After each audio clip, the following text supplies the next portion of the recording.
Topper यानी class का वो स्टूडेंट जिसके मार्क्स सबसे ज्यादा आते हैं, वो सारे टीचर्स का फेवरेट स्टूडेंट होता है। पूरी क्लास में से फ्रेंड कहलाने के नाम पर उसके पास सिर्फ 2 से 3 स्टूडेंट्स होते हैं। बाकी के सारे स्टूडेंट्स उससे बात तभी करते हैं जब एग्जाम का टाइम होता है। रेस्ट ऑफ द टाइम वो उस पर हंसते हैं। क्या बोरिंग से लाइफ है हो चुकी, पूरे दिन चश्मिश पड़ता रहता है। लाइफ एंजॉय करना तो इसने सीखा ही नहीं है। और हमें देखो क्या मस्त लाइफ है।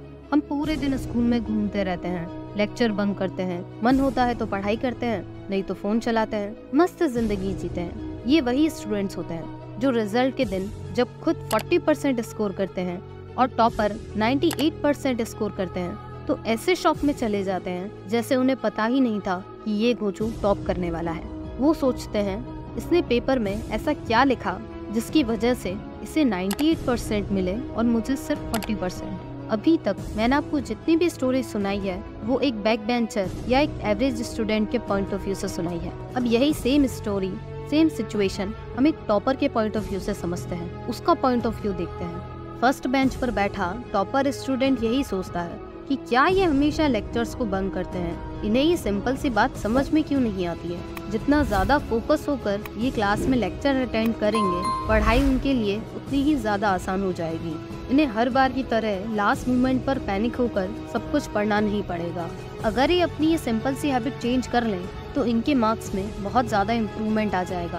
और हमेशा ये अपनी स्टडीज को लास्ट मोमेंट पर क्यों टालते रहते हैं। अगर ये डेली स्टडीज करने लग जाए तो ये इजीली बहुत अच्छे मार्क्स अचीव कर सकते हैं। हर एक स्टूडेंट में पोटेंशियल होता है कि वो अच्छे मार्क्स ला पाए, बट प्रॉब्लम यही होती है कोई भी डेली पढ़ना नहीं चाहता है। सबको टॉपर बनना है, सबको हमारा जैसा बनना होता है, लेकिन पढ़ाई कोई नहीं करना चाहता है। पढ़ाई उन्हें टॉर्चर लगती है। और जब हम मार्क्स स्कोर कर लेते हैं तो ये सोचते हैं कि इसने ऐसा क्या कर लिया कि इसने टॉप कर लिया और हम इतने ही नंबर अचीव कर पाए, या हमारा रिजल्ट तो इतना कम आया। और पता नहीं इन्हें ऐसा क्यों लगता है कि हम टॉपर लोग डेली 10-10 घंटे पढ़ाई करते हैं। टॉपर क्या, दुनिया में कोई भी 10 घंटे या 12 घंटे जितनी पढ़ाई नहीं कर सकता है। हमारा माइंड इतनी देर तक किसी भी चीज पर फोकस नहीं कर सकता है।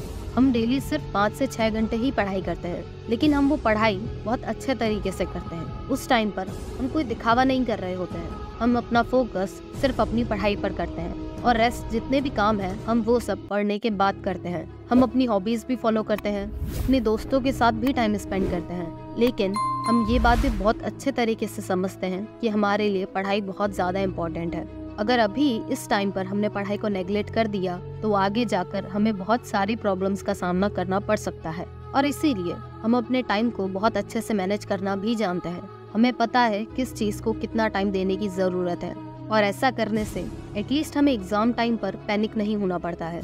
हमें पता है कि हमने तैयारी कर रखी है, हमें लास्ट मोमेंट पर बस रिवीजन ही करना होता है। और वहीं एक एवरेज और एक बैक बेंचर को पूरा सिलेबस पढ़ना होता है। उनके लिए वो टाइम बहुत ज्यादा फ्रस्ट्रेटिंग होता है, बहुत ज्यादा स्ट्रेसफुल होता है। वो बहुत ज्यादा पैनिक कर रहे होते हैं। उन्हें समझ नहीं आ रहा होता है कि अब इस सिचुएशन में क्या करा जाए। पूरा साल तो उन्होंने वेस्ट कर दिया है, अब लास्ट के दिनों में वो कितना ही पढ़ लेंगे।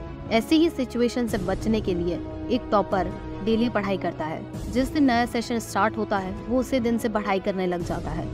किसी दिन 1 घंटे पढ़ेगा, किसी दिन 2 घंटे, किसी दिन मन हुआ तो बहुत ज्यादा पढ़ेगा, किसी दिन नहीं मन हुआ तो एटलीस्ट 1 घंटे की पढ़ाई वो जरूर करेगा। उससे पता है अगर वो पढ़ाई स्किप कर देगा तो उसका मोमेंटम टूट जाएगा और वो अपने आप को डेली पढ़ाई करने के लिए प्रेशराइज नहीं कर पाएगा।